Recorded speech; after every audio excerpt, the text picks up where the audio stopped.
Greetings, people of Earth. Welcome back. My name is Jax. I continue to try and find backgrounds that are interesting. Caveat very quickly, I don't know all the titles of the books behind me. My dad is like an economic historian, so if there's like a weird title or like I don't know. Sorry, not my fault, not my responsibility. Anyway, today we're talking about stan culture and how it's ruining media and television and film and movies and stuff like that. If you don't know, stan, S-T-A-N, it originated as like a stalker fan. Like, like you are obsessed with something. Like you're like, oh my gosh, I love Game of Thrones or Gossip Girl or whatever. And you're just obsessed. And it's kind of developed into this like unhealthy obsession with specific characters.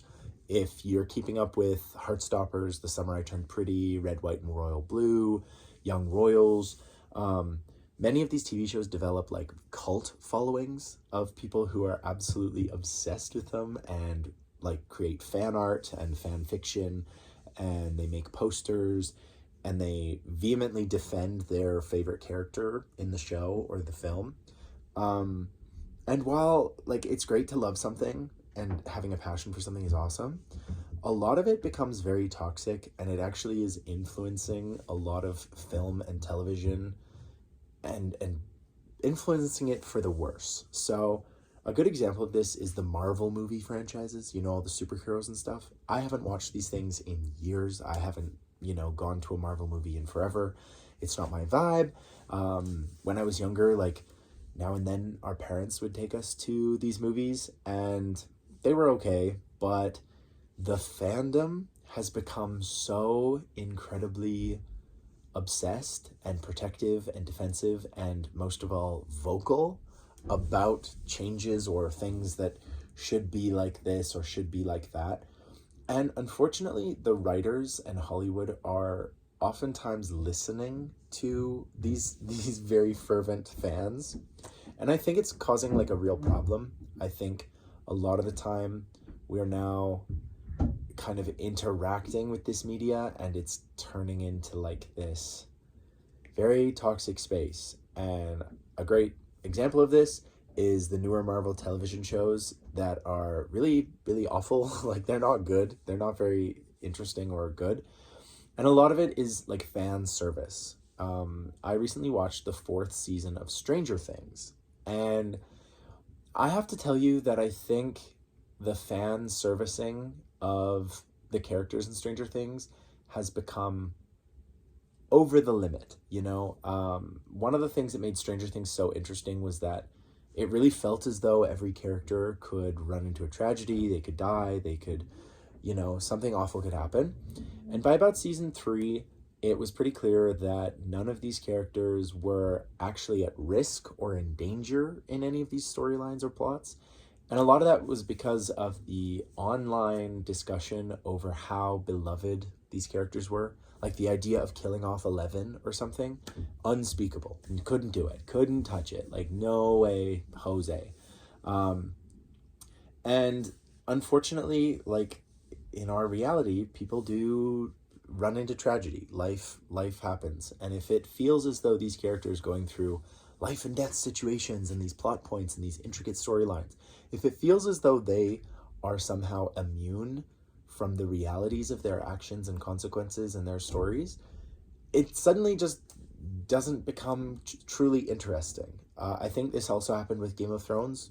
Famously, there are some huge, massive characters that die super early on, and you're given this sense of, wow, this is a real situation. Like, these people can die.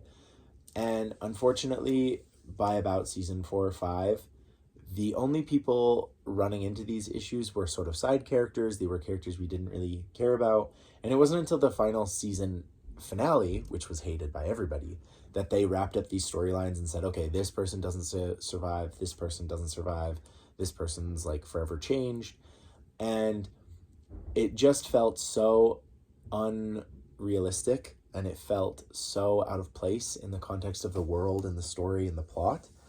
And I think a lot of it had to do with fan servicing, and it had a lot to do with this stan culture and this idea that, no, we must keep these characters alive because they are beloved, they are so trusted and so amazing.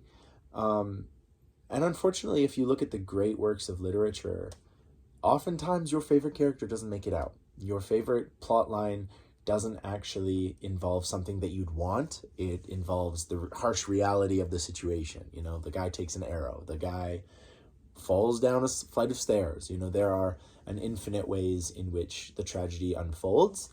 But now I think a lot of media is really scared to kill their favorite characters and things because it comes down to like profits and pleasing the fans, which just comes back to profits. And that's very unfortunate because I think a lot of these plot lines and storylines kind of demand some sacrifice, demand some actual investment in the idea of losing someone or the idea of a plot point that might not be super popular, but it makes the best sense and it keeps the story cohesive and coherent. And so I know this is like a little bit different than my typical video where I'm talking about philosophy or how to live your life, but I am noticing this trend where people are very hesitant to off the main character or the tragic character that we all love. And it involves just keeping the sequels going, rebooting a series, remaking it, turning a famous movie into a TV show, or vice versa. And unfortunately, I think a lot of the writing has lost its way, and it has gone from being, let's make a great story that people will love, to let's make a franchise where we can market toys and all kinds of little gimmicky things, and let's really appeal to these super fans, which is essentially what a stan is. Super fan, stalker fan, whatever you want to call them.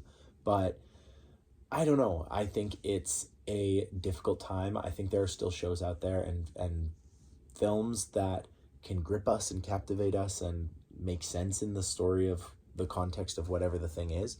But you cannot appeal to everybody. And maybe that is the lesson that you can take into your life, is that when you try to appeal to everybody, you water something down and you commercialize it, and just being your authentic self is probably the best thing you can do. It's probably the thing people are yearning for the most.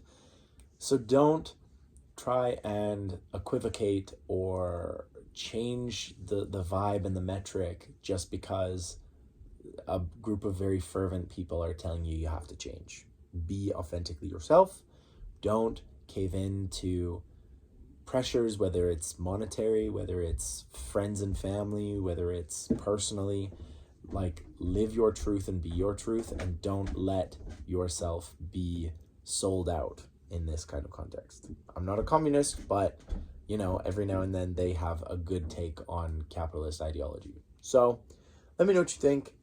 I know, again, this is a weird one, but I hope you enjoyed it. And as always, I'll talk to you guys tomorrow.